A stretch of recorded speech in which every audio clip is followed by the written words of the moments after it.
Hello student of class 8। पिछले video में हम लोगों ने पढ़ा था क्यूब्स एंड क्यूब रूट्स के बारे में। हमने जस्ट चैप्टर स्टार्ट किया था और उसमें हम लोगों ने कुछ रूल्स भी पढ़े थे। अब हम आज आगे की चर्चा करेंगे। तो उस क्रम में हम आते हैं। सबसे पहले पढ़ते हैं क्यूब्स ऑफ निगेटिव इंटीजर्स क्या होता है। चलिए लेट अस स्टार्ट। तो सबसे पहले क्यूब्स ऑफ निगेटिव इंटीजर्स, तो आप लोग पढ़े हुए हैं ऑलरेडी, इस चीज़ को जानते हैं पहले से। जब हम इंटीजर्स पढ़ रहे थे तो उसमें इंटीजर्स में आप लोगों को बताया गया था कि अगर कोई निगेटिव नंबर है, ध्यान दीजिएगा, अगर कोई निगेटिव इंटीजर्स है और उसके ऊपर में ऑड पावर होता है, if a is negative then a to the power, a पे जो ऑड पावर होता था तो उसका वैल्यू निगेटिव होता था, और a पे अगर इवन पावर होता था तो उसका वैल्यू क्या होता था, पॉजिटिव होता था।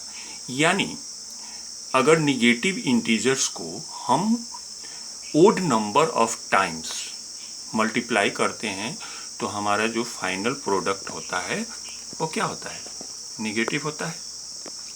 और अगर निगेटिव इंटीजर्स को even number of times multiply करते हैं तो वो क्या हो जाता है, पॉजिटिव हो जाता है। अब चूंकि यहाँ पे the cube of negative integer, तो क्यूब तो हम पावर क्या लगाते हैं, 3। किसी भी नंबर का अगर हमें क्यूब करना है तो उस नंबर को हम 3 टाइम्स इंटू मल्टीप्लाई करते हैं, है ना। पिछले वीडियो में मैंने बताया था कि क्यूब का मतलब होता है x to the power cube.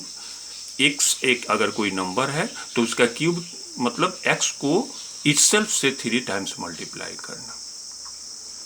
तो यहाँ पे हमारा अगर जो भी नंबर है उसका अगर क्यूब निकालना है तो सपोज वो इंटीजर है निगेटिव, जैसे -1 टू द पावर क्यूब, -1 का क्यूब हम निकाल रहे हैं तो we will have to multiply -1 -1 -1 3 times.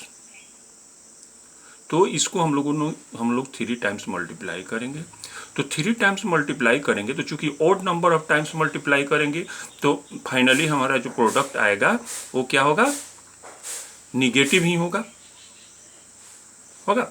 तो so -1 whole to the power cube equal to -1 into -1 into -1। तो हम चूंकि माइनस को odd number of times multiply कर रहे हैं इसलिए फाइनली हमारा रिजल्ट -1 हो रहा है। उसी तरह अगर -3 का क्यूब करना है तो हम क्या करेंगे, -3 इंटू -3 इंटू -3 हम 3 टाइम्स मल्टीप्लाई करेंगे। तो इस तरह जो हमारा रिजल्ट आएगा वो क्या आएगा, -27 आएगा, क्योंकि हमने यहाँ पर निगेटिव को odd number of times multiply किया है। तो कंसेप्ट वही है, बस इसमें सिर्फ समझने। तो सो हम we can say that cube of a negative integer is negative. हो गया बात। अब चलिए हम लोग पढ़ते हैं cube of a rational number. अगर किसी रेशनल नंबर का क्यूब निकालना है ना, तो if a by b is a rational number, a by b एक क्या है, एक रेशनल नंबर है, a by b is a rational number, then a by b whole cube is equal to a by b into a by b into a by b। उसको वापस लिख देंगे a into a into a by b into b into b, that is a cube by b cube।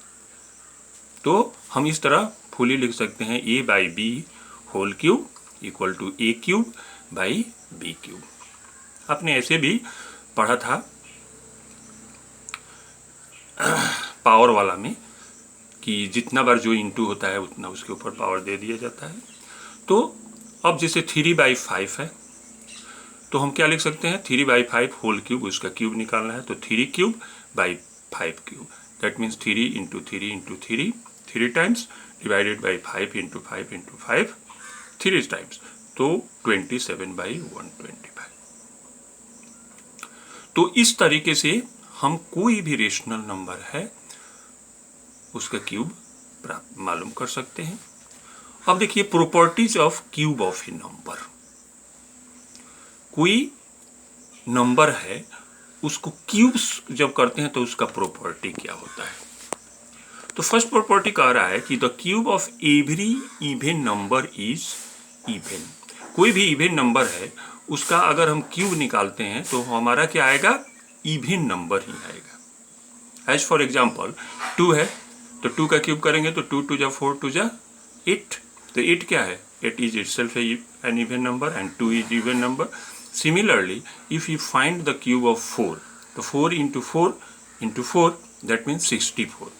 तो 4 चूंकि even है तो 64 भी क्या इवन हुआ। तो इस तरह हम कह सकते हैं the cube of every even number is even and the cube of every odd number is odd. As for example we can take example of 3 cube, तो 3 इंटू 3 इंटू 3 दैट मीन्स 27, तो 27 is itself an odd number. उसी तरह 5 का अगर हम cube करते हैं तो 5 इंटू 5 इंटू 5, जैसे हमने 5 का क्यूब किया तो क्या होगा, 5 क्यूब इक्वल टू 5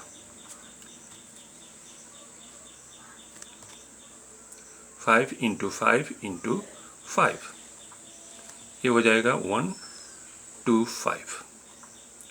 तो 5 का क्यूब करने से 5 क्या है, ओड नंबर है, और इसका क्यूब किए तो 125 हो गया, तो 125 भी ओड नंबर।